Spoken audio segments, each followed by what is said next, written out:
Operation सिंदूर कहां, क्यों और कैसे किया गया, इस प्रेस ब्रीफिंग से निकले 5 जरूरी सवालों के जवाब। आइए जानते हैं। पहला जो सवाल है वह है कि ऑपरेशन सिंदूर क्या है। आइए इसका जवाब जानते हैं। मैं आपको बता दूं कि विदेश सचिव विक्रम मिश्री ने बताया है कि पहलगाम हमले में परिवार के सामने लोगों की हत्या की गई, उनके सिर में गोली मारी गई। बचे हुए लोगों से कहा गया कि वे इस हमले का संदेश पहुंचाएं। हमले का यह तरीका जम्मू कश्मीर और देश में सांप्रदायिक दंगे फैलाने की कोशिश था।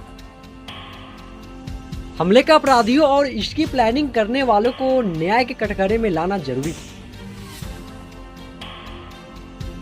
कर्नल सोफिया कुरैशी ने कहा कि मंगलवार बुधवार की रात 1 से 1:30 बजे के बीच ऑपरेशन सिंदूर हुआ। पहलगाम में निर्दयता से जिन निर्दोष पर्यटकों को मारा गया, उसके लिए यह ऑपरेशन किया गया। हमने पाकिस्तान और पीओके में 9 टारगेट चुने थे और स्ट्राइक में इन्हें तबाह कर दिया। इन जगहों पर लॉन्च पैड, ट्रेनिंग सेंटर्स को टारगेट किया गया। विंग कमांडर व्योमिका सिंह ने कहा कि हमने विश्वसनीय सूचना और इंटेलिजेंस के आधार पर इन लक्ष्यों को चुना। ऑपरेशन के दौरान हमने यह सुनिश्चित किया कि बेगुनाह लोगों और सिविलियन इंफ्रास्ट्रक्चर को नुकसान न पहुंचे। दूसरा सवाल, ऑपरेशन सिंदूर में कितने आतंकी ठिकानों पर स्ट्राइक की गई। मैं आपको बता दूं कि ऑपरेशन सिंदूर के 9 टारगेट्स में 5 ठिकाने पाकिस्तान के कब्जे वाले कश्मीर यानी पीओके में और 4 पाकिस्तान के पंजाब प्रांत में स्थित थे। भारत ने यहां से 24 मिसाइलों से हमला किया। तीसरा जो सवाल है वो यह है कि भारत ने 9 इलाकों के ही टारगेट क्यों किया, बाकी और जगह के क्यों नहीं। आखिर में ये 9 इलाकों के ही क्यों। इसका मैं जवाब बता दूं कि भारत के ऑपरेशन सिंदूर में जैश-ए मोहम्मद और लश्कर-ए-तैयबा के उन अड्डों को निशाना बनाया गया जो भारत में हमलों की साजिशों और आतंकियों के ट्रेनिंग सेंटर थे। उसमें से पहला जो जगह है वह है सवाई नाला, जो मुजफ्फराबाद एलओसी से 30 किलोमीटर दूर।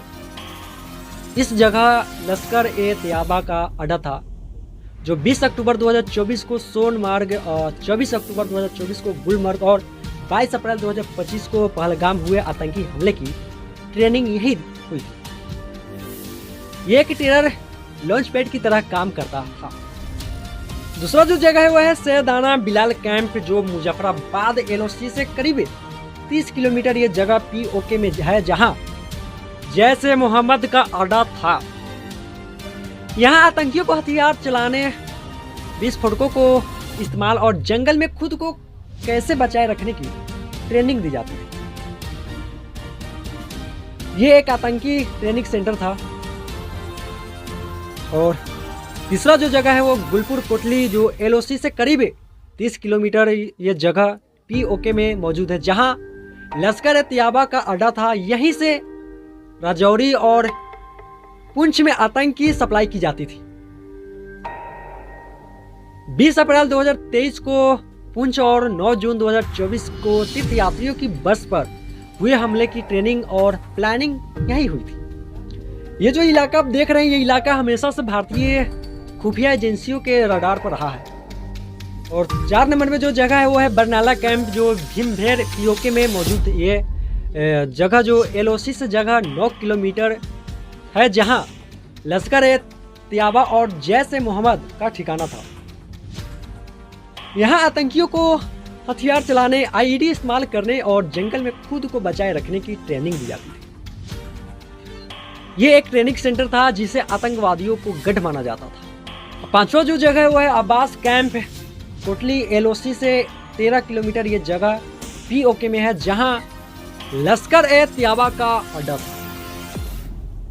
यहाँ फियादीन हमले की ट्रेनिंग दी जाती थी, जहां करीब 50 आतंकी रहते थे। यह एक एयर लॉन्च पैड था जहां से आतंकी भारत घुसते थे। 6 नंबर में जो जगह है वह है मरकज सुभान अल्लाह। बहावलपुर इंटरनेशनल बॉर्डर से करीब 100 किलोमीटर दूर यह इलाका जैश ए मोहम्मद के सरगना मसूद अजहर का घर है। यहाँ की जामिया मस्जिद सुभान अल्लाह परिसर में जैश का हेडक्वार्टर। यही नए लोगों को भर्ती कर आतंकी बनाया जाता और उन्हें ट्रेनिंग दी जाती थी। आए दिन यहाँ से आतंकियों के टॉप कमांडर देखे जाते थे। 7 नंबर में जो जगह है वह मरकज याबा मुर्किदे इंटरनेशनल बॉर्डर से लगभग 18 से 25 किलोमीटर दूर यहाँ लश्कर त्याबा का हेडक्वार्टर था। 200 एकड़ में फैली इस जगह से ही 2008 में आतंकवादी मुंबई आए थे, जिन्होंने हमला किया था। पाकिस्तान और कश्मीर से हजारों लड़कों को ट्रेनिंग देने और आतंकवादी अभियानों की योजना बनाने के लिए यहाँ लाया जाता है। अजमल कश्यप और डेविड हेडली को यही ट्रेनिंग मिली।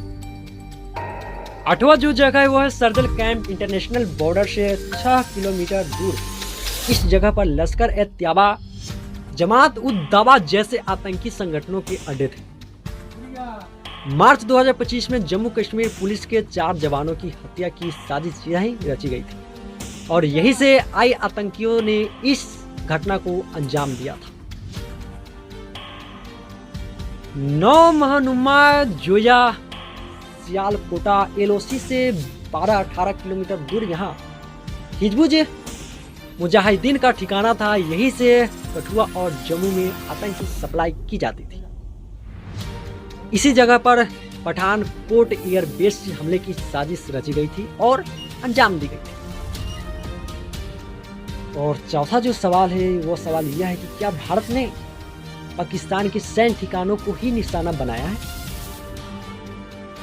चलिए इसका मैं जवाब बताता हूं कि विंग कमांडर व्योमिका सिंह ने जोर देते हुए कहा है कि ऑपरेशन के दौरान किसी भी सैन्य प्रतिष्ठान को टारगेट नहीं बनाया गया।